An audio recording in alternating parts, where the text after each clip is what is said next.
Hi guys, welcome back to the channel. So in today's video, I'm going to be talking about 7 things that could potentially be holding you back from either achieving your financial goals or leaving you with no money at the end of the month. So yes, making more money always does help, but if you have bad spending habits, have never really learned to budget, or just don't really understand finances in general, it doesn't matter how high your wage is, you can still easily spend every penny that you make, you can still easily get into debt, often through feeling pressure online, having certain things, trying to keep up with the Jonases. Sometimes you can feel like you're constantly struggling or struggling to keep up financially with your peers. So I'm going to go into 7 things that could be making you feel like you've got no money every month and making you feel stressed. And if you do like the video, I would love it if you could give it a big like. And if this is the first video of mine that you've watched, I would love for you to consider subscribing. I post lots of content around cleaning, organising, including my home and my finances. So yeah, with all that said, I will just get into the 7 money habits that could be keeping you poor. So number 1 is not budgeting. So no matter how much you make, you still need to know what you've got coming in, what you've got going out, what you have to pay for every month, because without knowing those things, how are you ever going to save money? You're just kind of winging it. It's a really easy way to get into debt. But it's so important every once in a while, go through your finances. You need to know exactly what outgoings you have and how much money you've got coming in, so you know the total that's left, if there is any. You need to know if you have any debt, if you've got any credit cards, loans, overdrafts. You need to know the exact figure, because you need a plan to be able to pay it off. Because without a budget, even if you earn hundreds of thousands of pounds, you could just constantly keep buying designer handbags, designer shoes, and just have no control over your finances. So if you want to build wealth, if you want to, be financially comfortable, have a nice retirement, or you want to feel secure and have the freedom to do what you want to do, then, you need to budget to some degree to be able to work that out. Or, if you have a lot of money and you just hate that kind of thing, you could always pay a financial advisor to work it out for you. So tip number 2 that could be taking a lot of your money is impulse spending. So in this world, obviously, we have to go out, go into cities, generally anyway. We see thousands of advertisements a day, whether that's posters, billboards, shop windows, on your phone, Instagram, YouTube. Everywhere we look, there's advertisements for things, which doesn't help when you're trying to have willpower and not spend any money. But it feels like as soon as you step out your door, you've spent £5 here, £10 there. By the end of the day, you probably spent at least a quarter of your wage. So personally, I like to sleep on it. I like to wait 48 hours and make a decision. Usually what I'll do if I'm out and about and I see something that I really like, I'll take a picture of it and then I go away and I think about it, and I think, if it's something for the home, where's it gonna go? Do I really need it? If it's a clothing item, have I got something similar? Because often I'm attracted to the same sort of thing. And if I'm still thinking about it in 48 hours and I've decided, I really want it and it's worth me working 2 hours or 3 hours or however much it costs to pay for it in time, then I'll go back and buy it. And if for any reason it's then out of stock or it's sold out, then it wasn't meant to be. And if it's still there, then it was meant to be. So that's the way I like to look at it. I think if you go out and you just buy things as soon as you see them and you like them, your pay packet's gone down instantly. And also, if you see things and you want them, I know it is hard, it's really hard sometimes to say no to yourself, but have the discipline, have the willpower. You've got larger goals that you're wanting to save for, have a picture of that on your phone front screen, so it's a constant reminder that if you spend £80 or £100 or whatever it is on the item that you want, that's coming out of the holiday fund or whatever it is for you that you might be saving for. So yeah, just have a little think about it, sleep on it, ask yourself, do I really need it? Have I already got something similar? If your house is feeling a bit cluttered already, you could have the method of 1 in, 1 out, so you need to get rid of something before you bring something in. Really popular challenges to do now as well that I keep seeing all the time are like no spend months or no spend years, some people do. So you could do like no spend February and just not buy, obviously you've got to buy your essentials, but apart from your essentials and your bills, you don't spend any money, and just see how much you can save at the end of the month. And tip number 3 that could be making you spend more is not having a wider goal or a plan of some sort for your future. So if you haven't got a big goal that you're saving for, there's kind of no feeling or thought attached to that. So often at different stages of our lives, we'll have goals and aspirations that we want to hit, whether that's you saving to go traveling for 6 months to a year, whether you want to do a massive holiday that's going to cost thousands, maybe you want to take your children to Disneyland, maybe you're saving for retirement, maybe you're saving to buy a house, maybe you're saving for kids, a wedding. So many things at different stages of life that you feel like you're constantly on this ladder of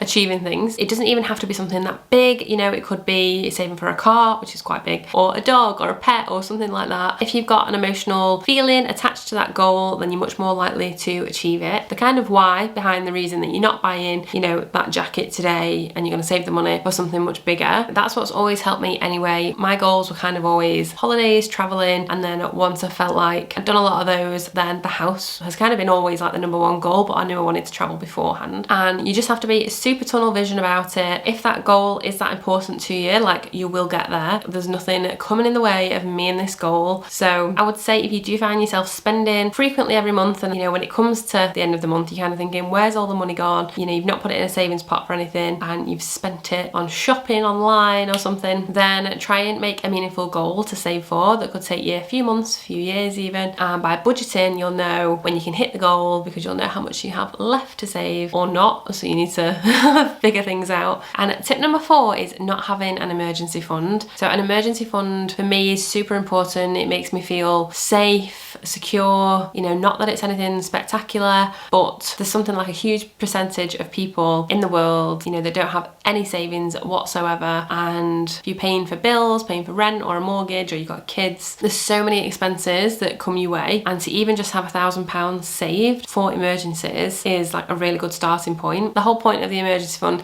is for emergencies, you know, not for your summer holiday. And this also massively helps you stop getting into debt, because when emergencies happen and you've got to find the money to sort whatever the emergency is out, maybe you've got a leak, maybe your boiler's broke, that costs £2,000, maybe your roof needs retiling, cars, you know, it's got a large bill on it. Instead of having to turn to a credit card or a loan or family to borrow the money from, your emergency fund will pay for that, hence saving you getting into debt and then having more money going out of your account every month, which leaves you with less disposable income. And once you've saved it, it's there then, and yes, it just sits somewhere easily accessible for you in an instant access account, or you know, a savings account earning some interest because it's quite good at the moment. But the most important part of the emergency fund is that it stops you having to get into debt in the first place, which can become really expensive if you're paying a high rate of interest back. So if you've not got a wider goal or you've not got a plan yet, then let that plan be an £1,000 emergency fund, or even £500. But once you've got it, you can't touch it unless it's an emergency. And tip number 5, which could be keeping you in the rat race, is not paying off debt or ignoring it, or just paying the minimum repayments back. So this, I would say, is more for credit cards and overdrafts. Loans are slightly different, but if you've got a credit card debt and you're paying the minimum balance of it every month, you are being charged so much in interest that it just keeps compounding and it takes so long to pay it off. Same with an overdraft, like the interest on them is so high, so it's just not a good idea to keep them there. So top priorities need to be pay off any debt like that if you can. If it's a really large bill that you've got on a credit card or an overdraft, then you know, you need to sit down, you need to have a good financial review, you know, write it on a board,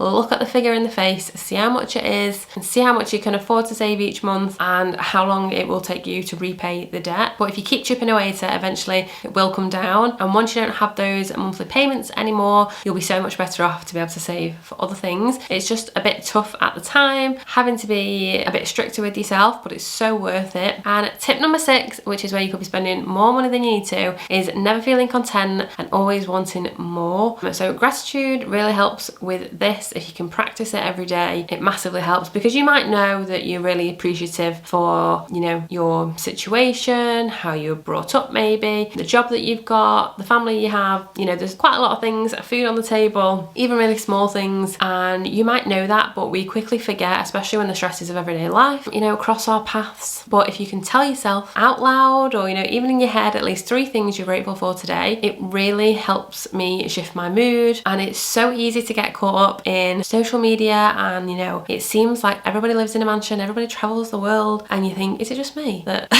can't afford these things?